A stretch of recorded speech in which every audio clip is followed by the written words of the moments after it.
역대기를 기록한 목적은 포로기 가운데 있던 이스라엘이 저들의 정체성을 상실하지 않도록, 그러니까 포로기 가운데 있던 저들의 가장 큰 결핍은 하나님의 말씀을 제대로 배우지 못한 것의 문제이죠.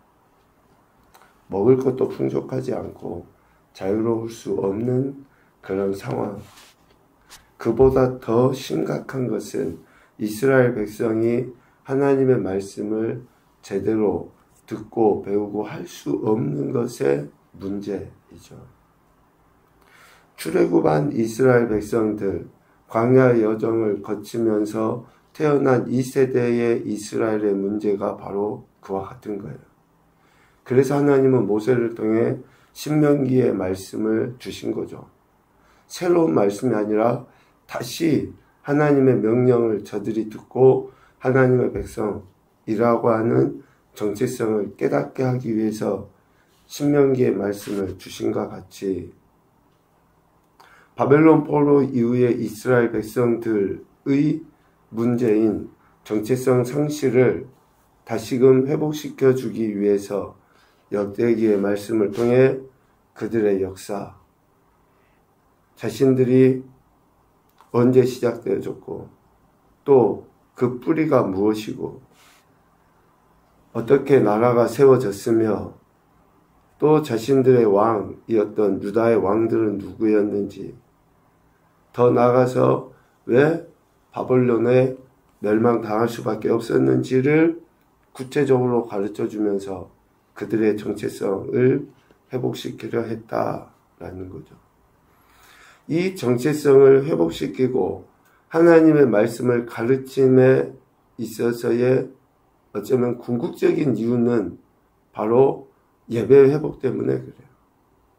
하나님을 경외하고 하나님의 백성이라는 것을 삶의 현장에서 실제적으로 저들이 드러내 보이도록 하기 위해서 역대기의 말씀을 통해 성전 그리고 예배, 하나님께 참된 제사를 어떻게 해야 하는지, 이로써 하나님께서 온 우주적인 주권자이시다라는 것을 포로에서 귀환한 이스라엘 백성들에게 가르치려 했다. 그래서 우리는 역대기의 말씀을 읽고 묵상하면서 사망 가운데서, 죄 가운데서, 포로 가운데서, 멸망 가운데서 건진받은 우리가 하나님의 백성이고 자녀라는 정체성을 지금 우리 삶의 현장에서 예배를 통해, 제사를 통해 그것을 깨닫고 지금 이 땅에서 하나님 나라 자녀로 살아야 할 것들을 배우게 되죠. 그래서 쭉 이스라엘 백성의 시작, 아담부터 시작한 그 이름을 나열해 놓은 거죠. 그래서 단순히 그냥 이름을 나열해 놓은 정도의 문제가 아니라 이스라엘의 뿌리를 저들이 알 수 있도록 하기 위해서 어쩌면 자부심이죠. 자부심. 지금의 내 상황과 내 이런 문제로 인해서 우리는 자존감을 상실할 수도 있고 또 어떤 그 문제만 빠져서 헤어나지 못하기가 쉬워요. 그럴 때에 내 뿌리가 어딘가, 하나님께서 택하신 그 백성의 후손이라고 하는 그 영적 자부심을 고취시키기 위함이죠. 이런 이름들의 나열을. 그래서 우리의 믿음이 어떠해야 하는지 이스라엘 백성들을 통해서 우리에게 가르쳐 주십니다. 그래서 결국 그 이스라엘 백성들의 영적 자부심의 가장 높은 자리에 누구를 둡니까? 다윗을 둔 거예요. 다윗을. 지난 과거 이스라엘 백성들의 역사 속에 가장 화려하고 아름다웠던 때를 다윗으로 둔 거죠. 그래서 역대기를 통해 다윗의 이야기를 통해 지금 비록 포로에서 교환하고 아무것도 없는 폐허와 같은 존재이지만 하나님께서 다윗을 통해 역사하셨던 그 아름다운, 궁극적으로는 그 이상적인 나라, 완전한 하나님 나라를 이야기하고 싶은 거예요. 9장 이후에 이제 다윗에 대한 이야기를 쭉 하려고 하는 거죠. 10장부터 등장을 하게 됩니다. 10장 14절. 사울의 실패, 그리고 다윗의 출현. 여호와께 묻지 아니하였으므로 여호와께서 그를 죽이시고 그 나라를 이새의 아들 다윗에게 넘겨주셨더라. 라고 하면서 이제 다윗의 이야기가 본격적으로 나타나기 시작합니다. 그리고 오늘 우리가 읽은 12장 본문의 내용에 보면 다윗을 도운 여러 지파의 용사들이 기록이 되어져 있어요. 다윗이 어려움에 처했을 때, 즉 오늘 12장 1절에 보면 다윗이 기스의 아들 사울로 말미암아 시글락에 숨어 있을 때에, 그러니까 다윗이 왕이 되기 이전에 사울 왕으로부터 받았던 그 핍박, 그 죽임을 당할 위기, 이런 상황 가운데 다윗이 도피 생활을 하잖아요. 그 도피 생활 가운데 다윗을 도왔던 용사들을 기록을 하고 있습니다. 왕이 되기도 전부터 다윗이 다른 지파 사람들로부터 인정받은 것을 보게 돼요. 다윗이 전쟁터에 나가서 블레셋과 싸워서 이긴 그러한 장면들을 사람들은 기억을 하는 거죠. 그리고 다윗의 그 순수함, 백성으로서 왕을 섬기고자 했던 그 순수한 열정을 다른 지파 사람들이 인정을 한 거예요. 그래서 도망자 신세임에도 불구하고 다윗을 돕기 위하여 많은 사람들이 함께합니다. 7절까지는 베냐민 지파 사람들 가운데서 다윗을 도운 사람들, 또 8절부터는 갓 지파 사람들, 그리고 19절 이하에는 므낫세 지파 사람들의 명단이, 이름들이 이렇게 쭉 나오고 있습니다. 이렇게 다윗을 도왔던 그 사람들, 오늘 본문의 이런 내용들을 보면 돌아와 돕다 라는 그런 표현이 연거푸 나와요. 12장 1절에도 그에게 와서 싸움을 도운 용사라고 이야기하고, 8절에도 다윗에게 돌아온 자가 있었으니 이야기합니다. 그리고 18절에 읽은 이야기처럼 하나님께서 다윗을 도우신다 라고 하는 그 표현을 아마새가 성령의 감동이 되어 이런 표현을 쓰고 있는 것을 보게 됩니다. 그리고 21절에도 이야기하죠. 다윗을 도와 도둑대를 쳤다. 22절 이야기해요. 그때 사람이 날마다 다윗에게로 돌아와서 돕고자 했다 라고 이야기하고 있습니다. 가장 이상적인 나라를 소망하고 있는 포로기의 백성들에게 가장 이상적인 왕인 다윗을 소개하면서 소망과 희망을 주는데, 이 이상적인 나라는 다윗 한 사람의 힘으로 된 것이 아니라는 거예요.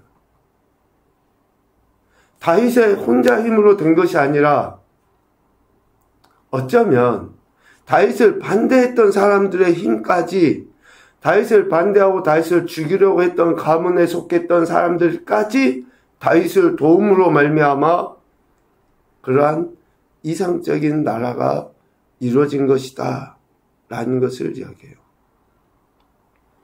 사울이 어느 지파 사람입니까? 베냐민 지파 사람이잖아요. 그런데 오늘 12장 1절 이하에 다윗을 도운 용사들이 어느 지파 사람이에요? 베냐민 지파 사람이에요. 혈통적으로 보면 베냐민 지파 사람들에게 있어서 다윗은 어때요? 원수예요. 사울의 집안이니까. 그런데 그 베냐민 지파 사람들이 나와서 다윗이 도피 생활할 때에 나와서 다윗을 도운 거죠. 다윗이 어려움에 처해 있을 때에 다윗을 도운 그러한 사람 가운데 어쩌면 육신적으로 불편할 수 있고 또 원수라고 여길 수 있을 법한 사람들까지 나와서 다윗을 도왔다. 그래서 이러한 다윗을 돕는 자들에 대해 인간적인 생각이 들 수 있잖아요. 그래서 오늘 우리가 읽은 본문 16절, 17절, 18절 말씀에 보면 그런 이야기를 하는 거예요. 17절 말씀에 보니까 다윗이 나가서 마자 그들에게 말하여 이르되 만일 너희가 평화로이 내게 와서 나를 돕고자 하면 내 마음이 너희 마음과 하나가 되려니와 만일 너희가 나를 속여 내 대적에게 넘기고자 하면 내 손에 불의함이 없으니 라고 하면서 어때요?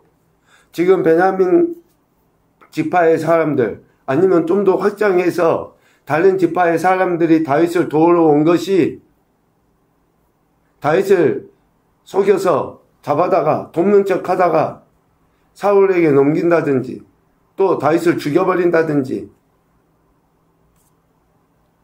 그만큼 지금 다윗의 주변에 다윗을 도우러 오는 사람들은 유다 지파 사람뿐만 아니라 다른 여러 지파, 특별히 베냐민 지파 사람들도 있었다 라고 하는 것을 이야기하면서 다윗에 대한, 즉 다윗을 통해 하나님이 이루시고자 한 그 이상적인 나라는 모든 백성들이 하나가 된 나라다 라고 하는 것을 이야기해요. 그래서 18절에 성령의 감동이 된 아마세가 이렇게 이야기를 하죠. 다윗이여 우리가 당신에게 속하겠고 이새의 아들이여 우리가 당신과 함께 있으리니 원하건대 평안하소서. 당신도 평안하고 당신을 돕는 자에게도 평안이 있을지니 이는 당신의 하나님이 당신을 도우심입니다. 라고 아마세가 이렇게 이야기를 해요. 다윗을 돕는 자들의 그 면면이 비록 인간의 눈으로 보기에는 하나 될 수 없는 것 같고 불완전한 것 같지만 결국 하나님은 저들을 통해 이스라엘 백성들이 꿈꾸고 있는 이상적인 왕국, 다윗의 왕국이 어떻게 이루어져 가는지를 보여주고 있습니다. 사울을 피해 도망 다닐 때 다윗을 돕는 저들이 없었으면 어떻게 다윗의 왕국이 세워질 수 있습니까? 어떻게 다윗의 나라가 이스라엘 백성들에게 희망을 줄 수 있냐고요. 다윗을 돕는 자들의 면면은 그래서 단순히 싸움에 능통한 사람들만이 아니라는 거예요. 하나님의 뜻하심을 이루어드리기 위한 어쩌보면 오늘 아마세와 같이 영적인 힘을 가진 사람들이었다라는 것을 알 수 있어요. 하나님의 영에 감동된 다윗에게 하나님의 영에 감동된 사람들을 하나님이 붙이셔서 하나님의 나라가 이러한 나라다라는 것을 보여주셨어요. 주시고 있는 것 같습니다.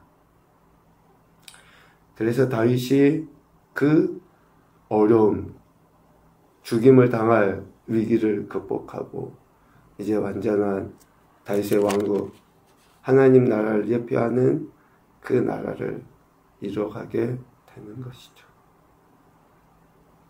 첫 번째 교훈입니다. 합력하여 선을 이루시는 하나님이심을 기억하자. 하나님께서 모든 것을 합력해서 선을 이루시고 더 큰 영광을 나타내게 하십니다. 두 번째, 성령의 감동을 받은 사람에게 성령의 사람이 함께하기 마련이다. 그래서 지금 내 주변에 있는 사람을 보면서 내 영의 상태를 우리는 가늠하게 돼요. 성령의 감동받은 사람 주위에는 성령의 사람이 함께하기 마련입니다. 세 번째, 외적인 조건보다 영적인 탁월함을 갈망하며 나아가자. 외적인 조건보다 영적인 탁월함. 우리 안에 진짜 힘이 어디에서 나옵니까? 성령 하나님의 감동에 의하여, 하나님의 말씀의 능력에 의하여 우리에게 힘이 나는 거예요. 어떤 외적인 조건이 아닙니다. 그래서 우리가 오늘도 하나님의 은혜를 구하며 이 시간에 나온 것 아니겠습니까? 오늘 다윗을 도왔던 그 무리들의 모습들을 보면서 다시금 우리 안에 성령으로 충만하게 되기를 위해서 구하시고 또 그 말씀대로 하나님의 더 큰 영광을 올려드리시는 겨우 복된 한날이 되시기를 주님의 이름으로 축복합니다. 아멘.